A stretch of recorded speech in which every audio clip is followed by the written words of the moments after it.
Story of My Life by Helen Keller. Read by Maria Euther in London, England, February 2007. Chapter 10.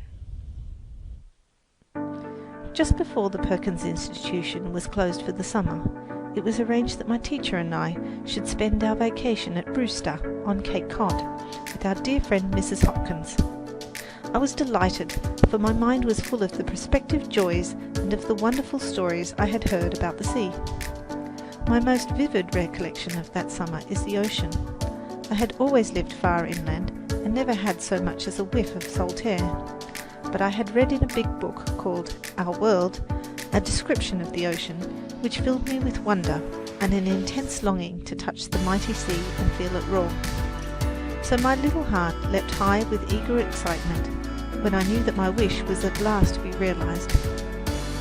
No sooner had I been helped into my bathing suit than I sprang out upon the warm sand and without thought of fear plunged into the cool water.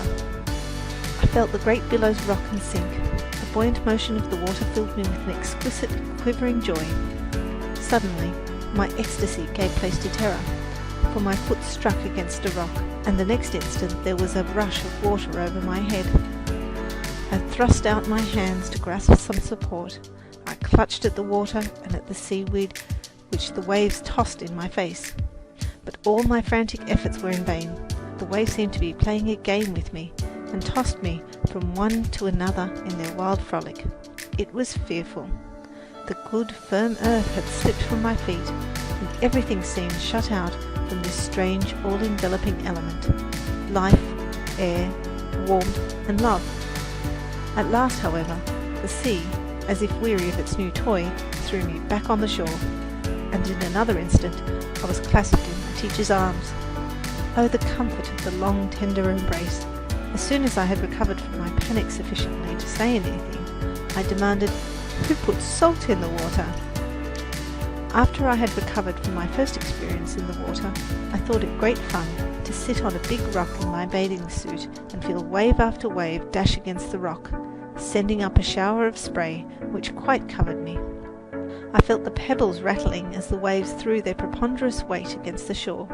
The whole beach seemed racked by their terrific onset, and the air throbbed with their pulsations. The breakers would swoop back to gather themselves for a mightier leap, and I clung to the rock, tense, fascinated, as I felt the dash and roar of the rushing sea. I could never stay long enough on the shore. The tang of the untainted, fresh and free sea air was like a cool, quieting thought, and the shells and pebbles and the seaweed with tiny living creatures attached to it never lost their fascination for me. One day Miss Sullivan attracted my attention to a strange object which she had captured basking in the shallow water. It was a great horseshoe crab, the first one I had ever seen. I felt of him and thought it very strange that he should carry his house on his back. It suddenly occurred to me that he might make a delightful pet, so I seized him by the tail with both hands and carried him home. This feat pleased me highly, as his body was very heavy, and it took all my strength to drag him half a mile. I would not leave Miss Sullivan in peace until she had put the crab in a trough near the well, where I was confident he would be secure. But the next morning I went to the trough, and lo, he had disappeared. Nobody knew where he had gone, or how he had escaped.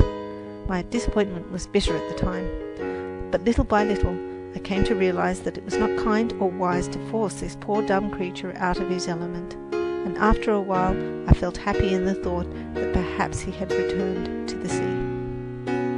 End of chapter.